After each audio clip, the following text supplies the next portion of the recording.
بسم اللہ الرحمن الرحیم وهذا التطبیق انما يمكن فيما دخل تحت الوجود دون ما هو وهمي محض.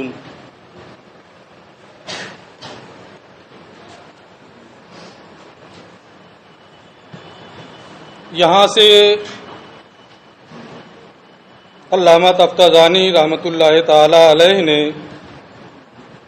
ما سبق میں جس برہان تطبیق کا ذکر کیا ہے، اور کل ہی کچھ لوگ کہہ رہے تھے کہ عدد کی مثال ہو جاتی، اسی برہان تطبیق پر اعداد، معلومات الہی اور مقدورات الہی کو لے کر کے اعتراض کر رہے ہیں اور پھر اس کا جواب دیں گے.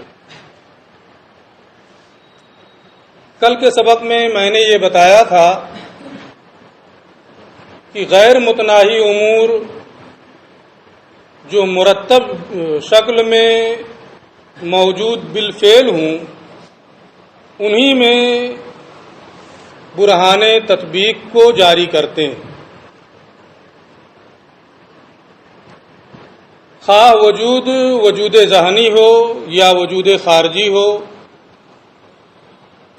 یعنی پہلے والا بات کے لیے علت معدہ بنے، علت معدہ کی تفصیل، یہ ساری چیزیں کل میں نے بتا دی. اعتراض یہ ہے کہ اعداد کے غیر متناہی ہونے پر، اسی طریقے سے معلومات الہیہ کے غیر متناہی ہونے پر اور مقدورات الہیہ کے غیر متناہی ہونے پر اجماع ہے.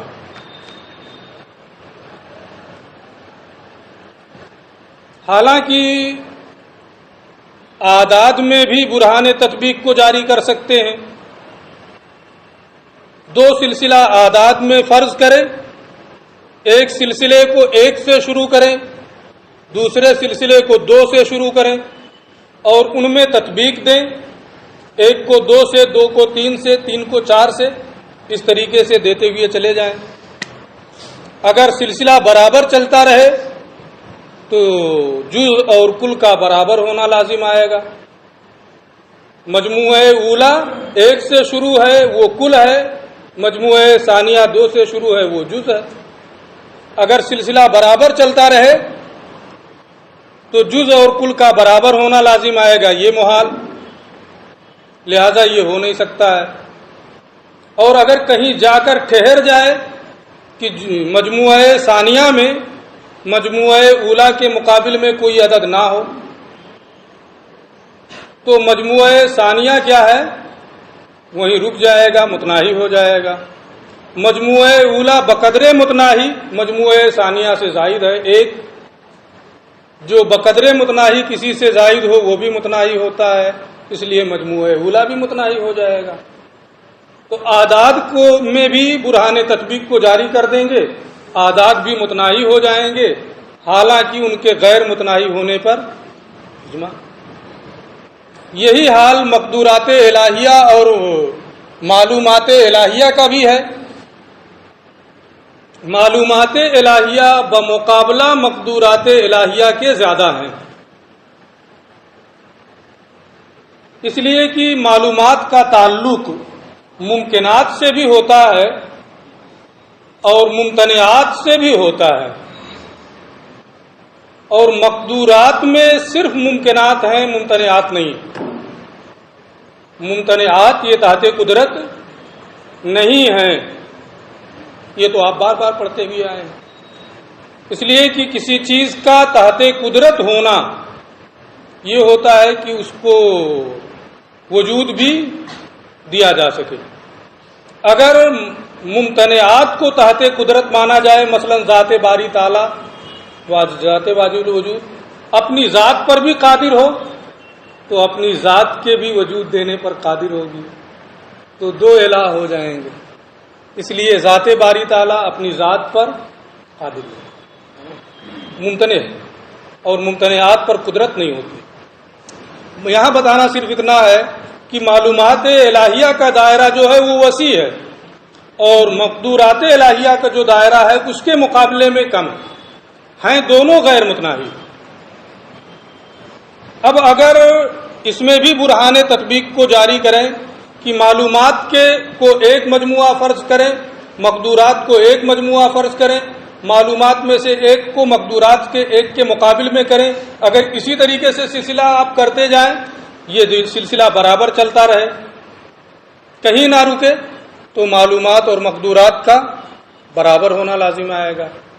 جو کم ہے جو زیادہ ہے دونوں برابر ہو جائیں گے، یہ محال ہے۔ اور اگر کہیں رک جائے تو معلومات بقدر متناہی مقدورات سے زائد ہیں تو اس کا بھی متناہی ہونا لازم آئے گا۔ یہ اعتراض یہاں ہے کہ اعداد، مقدورات، معلومات کا غیر متناہی ہونے پر اجماع ہے، حالانکہ یہاں بھی برہان تطبیق کو جاری کر سکتے ہیں۔ تو اس کا انہوں نے جواب یہ دیا ہے کہ وہی جواب جو میں پہلے بتا چکا ہوں کہ برہان تطبیق کو جاری کریں گے ایسی جگہ جو امور غیر متناہیہ مرتب شکل میں موجود بالفعل، اگر صرف وہمی ہیں، صرف انتزاعی ہیں، صرف اعتباری ہیں، تو اس میں نہ برہان تطبیق کو جاری نہیں کریں گے۔ فوقیت ہے، تحتیت ہے، یہ امور وہمیہ ہیں، امور انتزاعیہ ہیں، امور اعتباریہ ہیں۔ یہ چھت اوپر ہے لیکن اس کے اوپر جو ہے اس سے بھی اوپر ہے، اعتباری چیز ہے۔ یہ جگہ نیچے ہے لیکن پارک کی جگہ اس سے بھی نیچے ہے، یہ امور اعتباریہ ہیں، امور انتزاعیہ ہیں۔ اعداد یہ غیر متناہی ہیں اس معنی کر کے نہیں کہ تحت وجود داخل ہیں، بلکہ اعداد، مقدورات اور معلومات الہیہ یہ غیر متناہی ہیں اس معنی کر کے کہ یہ کسی حد پر پہنچ کر ٹھہرتے نہیں ہیں، یہ لا تقفیات کے قبیل سے ہیں، لا تقف عند حد، کسی حد پر پہنچ کر کے یہ رکتے نہیں ہیں۔ تو دو معنی ہوتا ہے غیر متناہی ہونے کا، ایک معنی ہے کہ غیر متناہی ہو جو وجود کے تحت داخل ہو، خواہ وجود ذہنی ہو یا وجود خارجی ہو، اور ایک معنی ہوتا ہے کہ وہ غیر متناہی ہو بہی معنی کہ کہیں پہنچ کر ٹھہرے نہ، بلکہ اس کے آگے بھی کوئی چیز ہو، اگرچہ اس کو تعبیر کرنے کے لیے ہمارے پاس کوئی لفظ نہ ہو۔ تو اعداد، معلومات اور مقدورات یہ غیر متناہی ہیں معنی ثانی کے اعتبار سے، اور یہاں گفتگو چل رہی ہے معنی اول کے اعتبار سے۔ غیر متناہی ہو وجود کے تحت داخل ہو، اور اگر وجود کے تحت داخل نہیں ہے تو اس میں برہان تطبیق کو جاری نہیں کریں گے۔ اس لیے اعداد میں، معلومات میں، مقدورات میں برہان تطبیق کو جاری نہیں کیا جا سکتا۔ ٹھیک ہے، یہی انہوں نے بتایا ہے، ترجمہ دیکھنا۔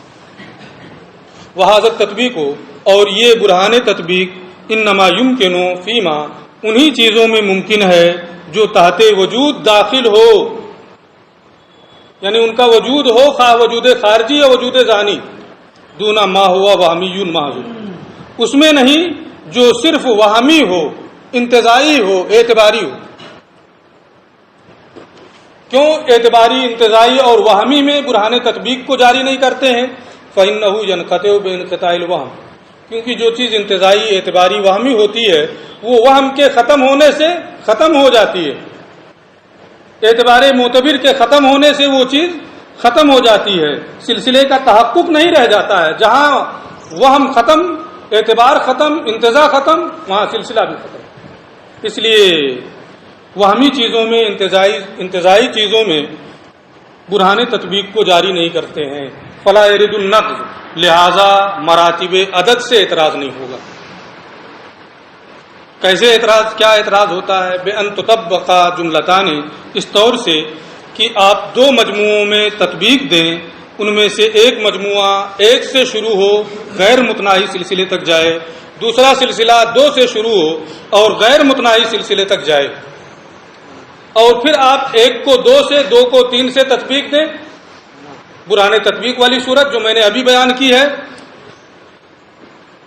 تو برہان تطبیق کو یہاں اس طریقے سے جاری کر سکتے ہیں، لیکن حقیقتاً یہاں جاری کرنے کی گنجائش نہیں ہے، کیونکہ یہ اعتباری اور انتزاعی ہے۔ ولا بمعلومات اللہ تعالی و مقدورات ہی، اور معلومات الہی، مقدورات الہی سے بھی یہاں اعتراض نہیں ہوگا، اس طور سے کہ معلومات اور مقدورات کو دو مجموعہ فرض کریں، معلومات کے ایک جز کو مقدورات کے ایک جز کے مقابل کرتے ہوئے جائیں تو یا تو سلسلہ رکے گا یا نہیں رکے گا، اگر رک جائے تو بھی متناہی ہونا لازم آئے گا، اور اگر نہ رکے تو جز اور کل کا برابر ہونا لازم آئے گا۔ اس سے بھی اعتراض لازم نہیں آتا ہے، کیوں؟ فإن الأولى، اچھا، فإن الأولى أكثر من الثانية مع لا تناهيها، کیونکہ پہلا یہ دوسرے سے زیادہ ہے، یعنی معلومات الہیہ جو ہیں یہ مقدورات الہیہ کے مقابلے میں زیادہ ہیں، باوجود کہ دونوں غیر متناہی ہیں۔ اب ان دونوں کو دو مجموعہ فرض کر کے ان میں تطبیق دیں،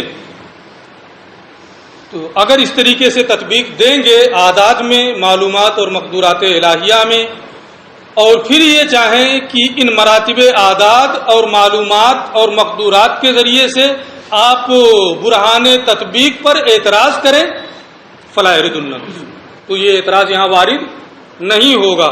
کیوں نہیں وارد ہوگا؟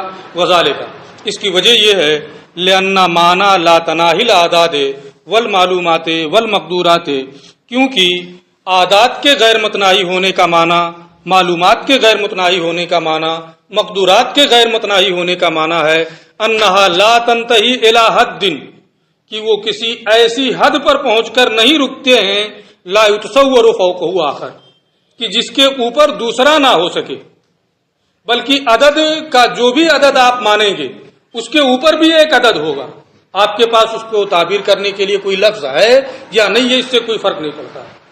تو یہ کسی حد پر پہنچ کر نہیں رکتے ہیں کہ اس کے اوپر کوئی دوسرا نہ ہو، اس معنی کر کے یہ غیر متناہی ہیں، یعنی یہ لا تکفیات کے قبیل سے ہیں، لا تقفو عند حد کے قبیل سے ہیں۔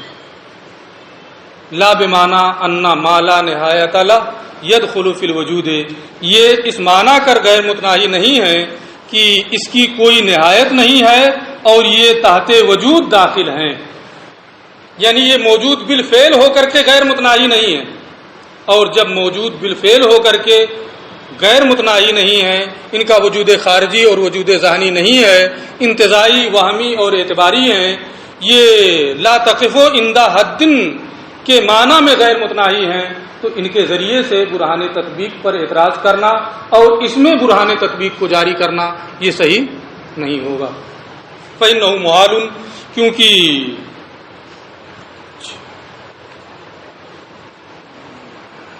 لا بمعنی ان ما لا نہایت له يدخل فی الوجود، اس معنی کر یہ غیر متناہی نہیں ہے کہ اس کی کوئی انتہا نہیں ہے اور یہ وجود کے تحت داخل ہیں۔ فإنه محال، کیونکہ اگر اس معنی کر کے یہ غیر متناہی ہوں تو اس میں برہان تطبیق کو جاری کرنا ممکن ہوگا اور یہ محال ہے۔ نہیں، وہ صرف وہمی ہوتا ہے، 1 2 3 4 5 6 بس، وہم ہے، انتزاع ہے، اعتبار ہے۔ یہ بحث پوری ہو گئی۔ الواحد، کیا تھی عبارت اس سے پہلے؟ والمحدث للعالم هو اللہ تعالی، عالم کو بنانے والا اللہ یعنی ذات واجب الوجود ہے اور وہ ایک ہے، یعنی انا صانع العالم واحد، یعنی عالم کو بنانے والا ایک ہے۔ ولا يمكن ان يصدق مفہوم واجب الوجود الا على ذات واحدۃ، اور واجب الوجود کا مفہوم صرف ایک ہی ذات پر صادق آئے گا۔ واجب الوجود کا مفہوم صرف ایک ہی ذات پر صادق آئے گا، اس میں واجب الوجود کے مفہوم میں اشتراک ممکن نہیں ہے کہ 2 واجب الوجود ہو جائیں، 3 واجب الوجود ہو جائیں، 4 واجب الوجود ہو جائیں، یہ ممکن نہیں ہے۔ یعنی ان صانع العالم واحد، یعنی عالم کو بنانے والا ایک ہے، اور واجب الوجود کا مفہوم صرف ایک ذات پر صادق آئے گا، اس کے مفہوم میں اشتراک ہو جائے کہ 2 ذات پر، 3 ذات پر، 5 ذات پر اس کا صدق ہونے لگے، یہ ممکن نہیں ہے۔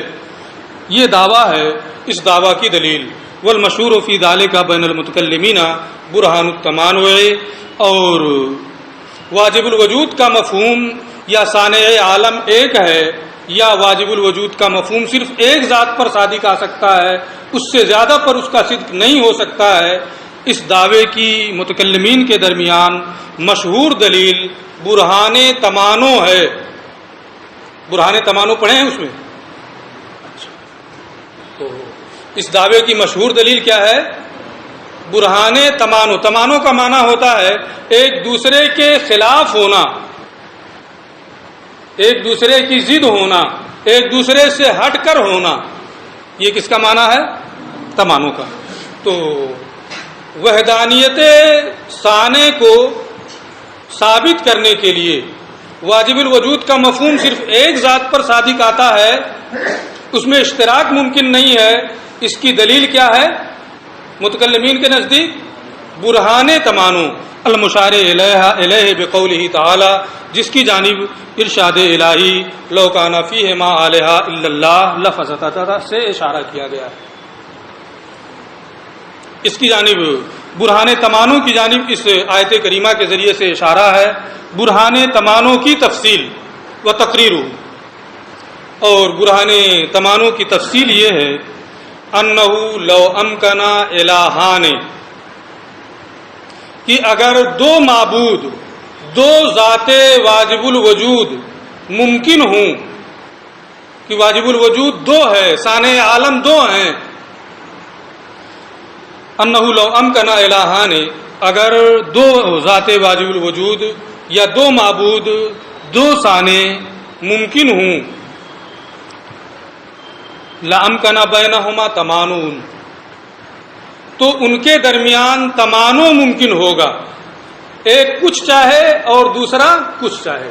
یہاں لامکنا کے لفظ کو یاد رکھنا ہے، لامکن بینہما ضروری نہیں ہے کہ تمانع ہو ہی جائے، تمانع کا امکان ہے، لامکن بینہما تمانع، تو ان دونوں کے درمیان تمانع کا امکان ہوگا کہ ان میں سے ایک جو ارادہ کر رہا ہے دوسرا اس کے خلاف ارادہ کرے۔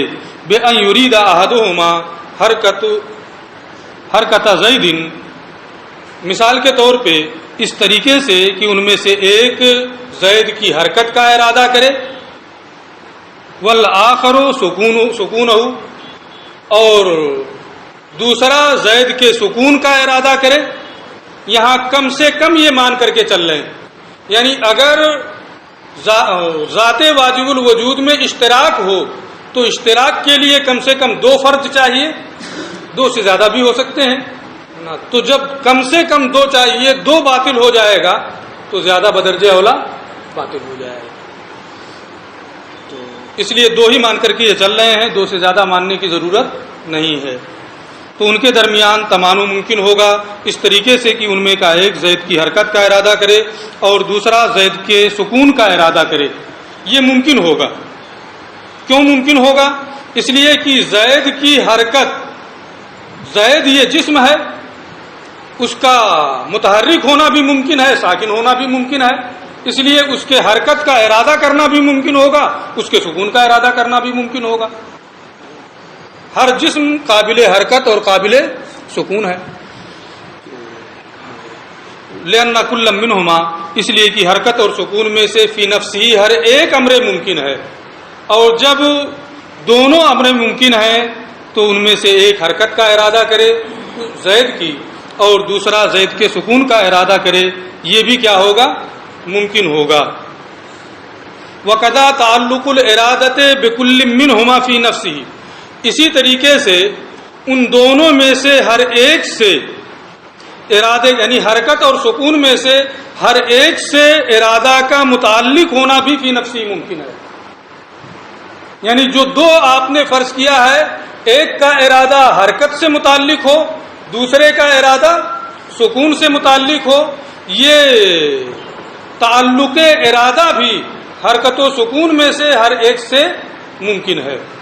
اس لیے کہ ارادہ کا محل الگ الگ ہے. آپ نے دو مانا ہے، ایک ارادے کا محل ایک ہے اور دوسرے ارادے کا محل دوسرا ہے. جب دونوں ارادوں کا محل الگ الگ ہے تو ان دونوں ارادوں میں کوئی منافات نہیں ہے. وقضا تعلق الارادۃ بکل منہما، اسی طریقے سے حرکت اور سکون میں سے ہر ایک سے ارادے کا متعلق ہونا بھی فی نفسہ ہی ممکن ہے. اذ لا تضاد بین ارادتین، اس لیے کہ دونوں ارادوں میں حرکت اور سکون دونوں کا جو ارادہ ہے اس ارادے میں کوئی تضاد نہیں ہے. کیوں دونوں میں کوئی تضاد نہیں ہے؟ کیونکہ دونوں ارادوں کا محل الگ الگ ہے، ارادہ کرنے والا دونوں کا الگ الگ ہے. آپ نے کم سے کم دو مانا ہے تو دونوں کا ارادہ کرنے والا الگ الگ ہے. جب دونوں کا محل الگ الگ ہے تو ارادہ کے متعلق ہونے میں بھی کوئی استحالہ نہیں ہوگا. اذ لا تضاد بین ارادتین، اس لیے کہ دونوں ارادوں کے درمیان کوئی تضاد نہیں ہے. بل بین المرادین، ہاں دو مرادوں کے درمیان تضاد ہوتا ہے. دو ارادوں کے درمیان جبکہ افراد الگ الگ ہیں کوئی تضاد نہیں ہوگا. ایک ارادے کا محل ایک ہوگا، دوسرے ارادے کا محل دوسرا ہوگا. دو مرادوں کا تعلق ہو تو یہ محال. میں ہوں، میں یہ چاہوں کہ میں پڑھاؤں بھی اور نہ بھی پڑھاؤں، دو ارادے میری ہی ذات سے دونوں متعلق ہو، یہ ممکن ہے. دو مرادوں کا متعلق ہونا یہ محال ہے. لیکن دو ہوں اور دو ارادے ہوں اور ان دونوں میں سے ہر ایک سے اس کا تعلق ہو، اس میں کوئی استحالہ نہیں ہے. آپ چاہیں کہ درسگاہ میں بھی آئیں نہ بھی آئیں، بیک وقت دونوں کام ہو جائے، یہ ہو سکتا ہے؟ نہیں ہو سکتا ہے. اور یہاں بیک وقت دونوں ہوگا کہ ایک چاہ رہا ہے کہ حرکت ہو، ایک چاہ رہا ہے کہ سکون ہو. کیوں؟ اس لیے کہ محل الگ الگ ہے. بل بین المرادین، بلکہ دو مرادوں کے درمیان، دو مرادوں کا ایک ہی فرد سے متعلق ہونا یہ اس میں استحالہ ہے. وہی نہیں جی. تو جب اتنی بات ثابت ہو گئی کہ اگر دو معبود ممکن ہوں تو ان میں تمانع ہوگا، اس طریقے سے کہ ایک زید کی حرکت کا ارادہ کرے، دوسرا اس کے سکون کا ارادہ کرے، ایسا ہو سکتا ہے. اب جب یہ ممکن ہے دونوں ارادہ کر سکتے ہیں، وہی نہیں اس صورت میں اما ان یحصل الامران، یا تو زید متحرک بھی ہوگا ساکن بھی ہوگا، دونوں چیزیں وجود میں آ جائیں گی، زید کا متحرک ہونا بھی اور زید کا ساکن ہونا بھی. یہ اجتماع نقیضین ہے، یہ محال ہے. لہذا دونوں ہو جائیں یہ ممکن نہیں ہے. وہی نہیں اس صورت میں اما ان یحصل الامران، یا تو دونوں معاملے یعنی اس کا متحرک ہونا اور اس کا ساکن ہونا دونوں حاصل ہو جائیں گے. فیجتمع الضدان، تو اجتماع نقیضین لازم آئے گا، ضدین کا اجتماع لازم آئے گا، اور یہ محال ہے. لہذا دونوں کا حاصل ہونا بھی محال. اور جب دونوں کا حاصل ہونا محال تو دو معبود کا ہونا محال. اولا یا دونوں چیزیں وجود میں نہیں آئیں گی کہ وہ متحرک بھی ہو جائے ساکن بھی ہو جائے، یا ایک صورت اور بھی یہاں ہے کہ دونوں نہیں ہوں گی، نہ وہ متحرک ہو اور نہ ساکن ہو، تو ارتفاع نقیضین ہو جائے گا، یہ بھی محال ہے. اور تیسری صورت یہ ہے کہ اولا یا ایک کا ارادہ جو ہے وہ وجود میں آ جائے گا، جو اس نے چاہا وہ ہو گیا، جو دوسرے نے چاہا وہ نہیں ہوا. اولا لا یحصل الامران، یا دونوں چیزیں وجود میں نہیں آئیں گی بلکہ کسی ایک نے حرکت چاہی دوسرے نے سکون چاہا، تو یا تو حرکت کا وجود ہو جائے گا یا سکون کا وجود ہو جائے گا. اگر حرکت کا وجود ہو جائے تو جس نے سکون چاہا اس کا عاجز ہونا لازم آئے گا، اور اگر سکون کا وجود ہو جائے تو جس نے حرکت کا ارادہ کیا ہے اس کا عاجز ہونا لازم آئے گا، اور جو عاجز ہو وہ الہ نہیں ہو سکتا ہے، اس لیے یہ صورت بھی ممکن نہیں۔ اولا یا دونوں چیزیں وجود میں نہیں آئیں گی، فیلزمو اجزو احدہما، تو ایسی صورت میں ان میں سے ایک کا بہرحال عاجز ہونا لازم آئے گا، جو بھی ہو ہے نا، ایک کا عاجز ہونا لازم آئے گا، یا تو حرکت کا ارادہ کرنے والے کا یا سکون کے ارادہ کرنے والے کا۔ وہ امارۃ الحدوث، اور عاجز ہونا حادث ہونے کی دلیل ہے، حادث ہونے کی علامت ہے۔ والامکان، اور عاجز ہونا یہ ممکن ہونے کی علامت ہے۔ کیوں؟ اس لیے کہ جو عاجز ہوتا ہے وہ محتاج ہوتا ہے، جو عاجز ہوگا وہ محتاج ہوگا، اور واجب الوجود کے لیے احتیاج نہیں۔ وہ امارۃ الحدوث والامکان، اور یہ حادث ہونے اور ممکن ہونے کی دلیل اور علامت ہے، لما فیہ من شائبۃ الاحتیاج، اس لیے کہ اس میں محتاج ہونے کا نقص لازم آئے گا، اور یہ ذات باری تعالیٰ پر بالاجماع محال ہے۔ فالتعدد، لہذا اگر الہ کو متعدد مانا جائے تو یہ تعدد امکان تمانع کو مستلزم ہے، کہ ان میں باہم تمانع ہوگا ایک، یہ امکان تمانع کو مستلزم ہے، تمانع ہو ہی جائے گا اس کو مستلزم نہیں ہے۔ بعد میں یہ اعتراض آئے گا، اس لیے میں اس پہ زور دے رہا ہوں۔